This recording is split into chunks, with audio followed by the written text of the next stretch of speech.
अस्सलाम वालेकुम प्यारे बच्चों। वक्त हुआ है मेरी पहचान उर्दू का। आज मैं आपको एक नए हर्फ से मिलवाऊंगी। उस हर्फ का नाम है ट। उस हर्फ का नाम है ट। उस हर्फ का नाम है ट। आप देखिए ट की बनावट कैसी है। इस तरह इसके ऊपर है टोपी, इसके ऊपर है टोपी। ये है हर्फ ट। ये है हर्फ ट। इसकी आवाज़ टेलीफोन, ट टेलीफोन। अब हम अपनी किताब खोलेंगे, सफ़ा नंबर 13। ट, ये है हर्फ ट। ये है हर्फ ट।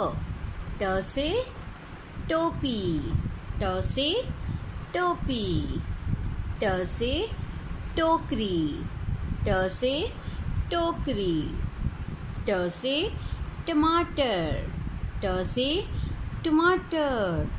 ट से होता है टॉफ़ी, लेकिन ज़्यादा टॉफ़ियाँ मत खाएं क्योंकि इससे दांत ख़राब होते हैं। अब आप ये तस्वीर देखें। हम पढ़ेंगे नज़्म।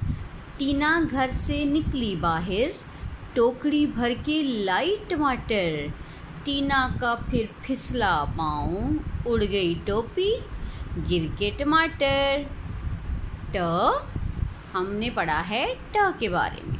ट टोपी, ट टोकरी, ट टमाटर। इन सब की शुरू की आवाज़ है ट।